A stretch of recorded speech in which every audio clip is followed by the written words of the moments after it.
High, good morning. আজকে 21 তারিখ। আমি কালকে ঝান্ডি থেকে মানঝিঙে নেমেছি। ঝান্ডিতে প্রচুর বৃষ্টি হয়, আসলে পরশু দিন থেকে বৃষ্টি হচ্ছিল, কালকে সকালেও প্রচুর বৃষ্টি হচ্ছে, এই জন্য বেরোতে 12টা নাগাদ করে বেরিয়েছি। হ্যাঁ, তার আগে জুই দিদি হচ্ছে সকালে চা বিস্কিট, তারপরে চিড়ের পোলাও, তারপরে ডিম সেদ্ধ গোলমরিচ টোলমরিচ দিয়ে এগুলো দিল, এগুলো খেয়ে দিয়ে 12টা নাগাদ করে বেরোলাম পঞ্চটঞ্চ পরে।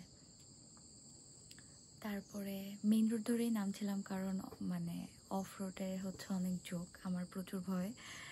তো মেইন রোড দিয়ে নামলাম। ওই 1.5 ঘন্টা 1.5-2 ঘন্টার মধ্যে, মানে 2টোর বাজার আগেই ঢুকে পড়েছে মানঝিঙে। কিন্তু মানঝিঙে এসে অনেক মন খারাপ হয়ে যায় কেন জানো। আসলে যাবার দরকার, এখন যা অনেক দিন হয়ে গেছে পাহাড়ে আছি, আর পাহাড় থেকে ফেরার পথে মন খারাপও হয়। ইভেন আমার প্রত্যেকবার আজ পর্যন্ত আমি যতগুলো পাহাড়ে গেছি, যতবার গেছি, ফেরার সময় আমার জ্বর হয়। তো আলটিমেটলি কালকে রাতে টিকিট করলাম, কালকে আগামী দিন বিকেলে বাস ট্রেন কাঞ্চনকন্যা, মেবি 5:30টায়। হ্যাঁ, শিয়ালদা পৌঁছাবে 8:30টায়। তো কালকে রাতে করলাম। যাই হোক, তো আসার পরে অনেক মন খারাপ ছিল বিকেল পর্যন্ত। আসলে মানে খুব মুড অফই লাগছিল, মানে মুড চেঞ্জ হচ্ছিল বারবার, মানে খারাপ লাগছিল চলে যাওয়ার জন্য। তো তারপরে ওই দুপুরে খাওয়া দাওয়া করে আবার বসে টসে ছিলাম। তারপরে কিছুক্ষণ পরে অর্ণব হচ্ছে মেলোডিকা বের করে। ওই জিনিসটা আমি কালকে প্রথম ধরলাম, প্রথম আর কি, ওটা মানে ছুঁয়ে দেখলাম আর কি। তো কালকে ওইটা নিয়ে টুংটাং করলাম, কিছু ভিডিও টিডিও করলাম, গোটা সন্ধ্যাটা এভাবেই কাটলো। কাটার পরে কাকা এলো। হ্যাঁ, কাকার সাথে অনেকক্ষণ গল্প হলো। কাকা না শুকায় গেছে, মানে আগে যেরকম সুঠাম দেহ ছিল এখন খুবই রোগা হয়ে গেছে। তো কাকার গোল্ডেন ঘড়ির কথা মনে আছে আমার, তো ওটার কথা জিজ্ঞেস করলাম। তো কাকাকে আজকে বললাম যে গোল্ডেন ঘড়িটা আজকে পরে আসতে। একটু আগে এসেছিল কাকা। তারপরে তিনজনে মিলে আড্ডা টাড্ডা দিলাম রাতে। তারপরে কাকা যাবার পরে টিকিটটা করলাম, টিকিটটা করে কিছুক্ষণ বসে আমি ঘুমোতে চলে গেলাম।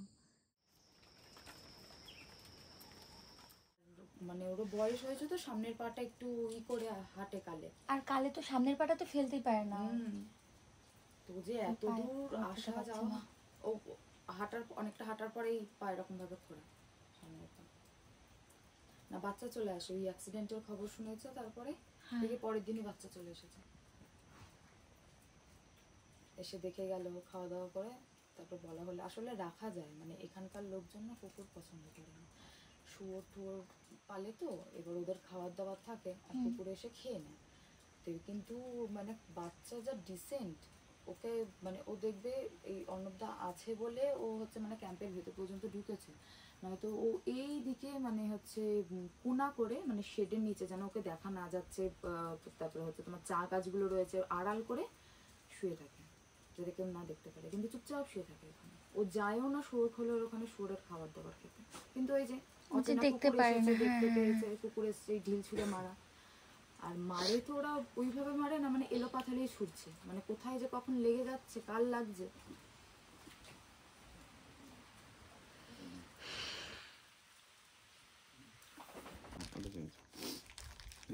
গাড়িটা অনিল ছিল বোধহয়। হ্যাঁ হ্যাঁ, অনিল ছিল তখন, ওই প্রথম প্রথম অনেক মালপত্র আমাদের এসেছিল। গাড়িটা তো আমি চালাচ্ছিলাম না।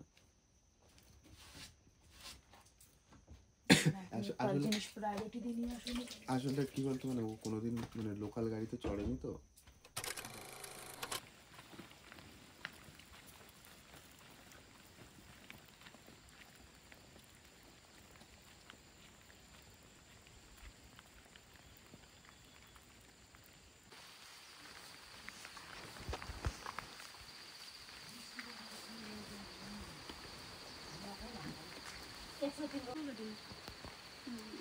हाय, नाम क्या है आपका?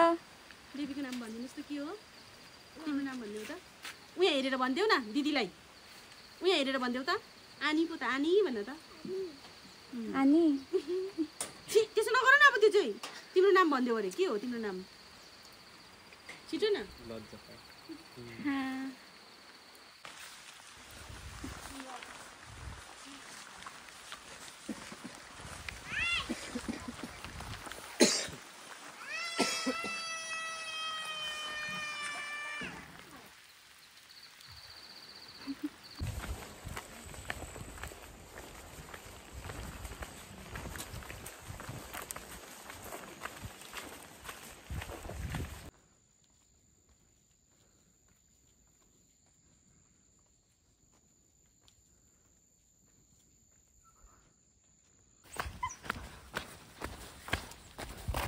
পাখি লেগেছে কোথাও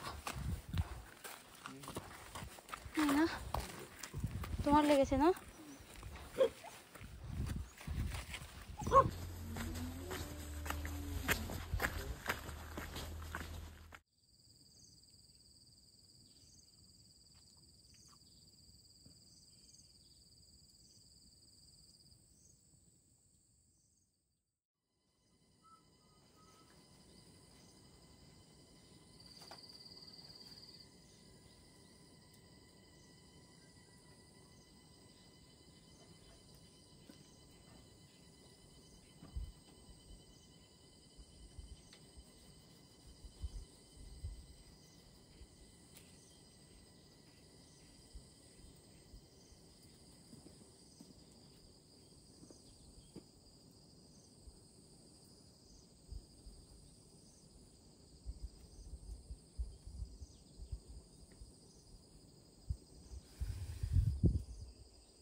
বলছে উনি যে তোমার সব কিছু লোকাতে পারবে, হুম মানে লুকিয়ে ফেলতে পারবে, হুম পয়সা হোক হ্যান ত্যান সব কিছু হোক হুম লোকাতে পারবে, ইমোশন হোক সব কিছু লোকাতে পারবে, হুম ভয় লোকাতে পারবে না।